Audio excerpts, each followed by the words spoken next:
నమస్కారం. నేను doctor Priyanka, senior resident in department of ophthalmology, Ashram medical college, Eluru. చిన్నపిల్లల్లో వచ్చే ప్రధానమైన కంటి సమస్యల్లో ముఖ్యమైనది రిఫ్రాక్టివ్ ఎర్రర్స్, దీన్ని దృష్టి లోపాలు అంటారు. రెండవది స్క్వింట్, దీన్ని మెల్లకన్ను అంటారు. ఇంకా మూడవ కండిషన్ ఆంబ్లయోపియా, దీన్ని లేజీ ఐ అంటారు. అంటే ఒక కంట్లో దృష్టి బాగా ఉండడం, ఇంకో కంట్లో దృష్టి సరిగా ఉండకపోవడం. ఇంకా వచ్చిపోయే కంటి సమస్యల్లో కంజంక్టివైటిస్, దీన్ని కండ్ల కలక అంటారు. ఈ కండ్ల కలక అనేది రెండు రకాలు.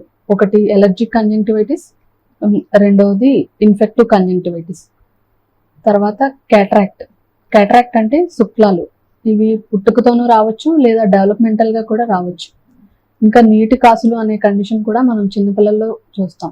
తర్వాత ఇంకా రెటీనాకు సంబంధించి రెటీనా సరిగా డెవలప్ అవ్వకపోవడం లేదా అండర్ డెవలప్ అవ్వడం కూడా చూస్తూ ఉంటాం. తర్వాత రేర్ కండిషన్స్లో మనం రెటినోబ్లాస్టోమా అనే కండిషన్ కూడా చూస్తాం. ఈ దృష్టి లోపాలకి పిల్లల్లో ట్రీట్మెంట్ ఏంటంటే అద్దాలు రాయడం. చిన్నపిల్లల్లో కాంటాక్ట్ లెన్స్ కానీ లేదా సర్జరీ కానీ అంత సూటబుల్ కాదు కాబట్టి వారికి సరైన పవర్తో అద్దాలు వాడితే రెక్టిఫై అవుతుంది. తర్వాత స్క్వింట్కి ఆక్యులర్ ఎక్సర్సైజెస్ కానీ సర్జరీలు కానీ చేయడం వల్ల ఆ కండిషన్ని మనం రెక్టిఫై చేయొచ్చు. ఇంకా ఆంబ్లయోపియా, అసలు అది ఎందుకు వస్తుందో ఏంటో దాని కారణాలు కనిపెట్టి దానికి ట్రీట్మెంట్ ఇవ్వడం వల్ల ఆ కండిషన్ని మనం తగ్గించవచ్చు.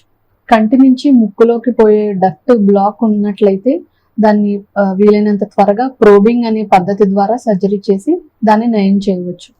అలాగే రెప్పలకి ఏమైనా ఇన్ఫెక్షన్ కానీ లేదంటే కంజంక్టివైటిస్ ఇలాంటి కండిషన్స్ ఏమన్నా ఉంటే చుక్కల మందులు, యాంటీబయాటిక్స్ సరైన సమయంలో వాడడం వల్ల 1 week to 10 daysలో ఆ కండిషన్ నుంచి బయటపడవచ్చు.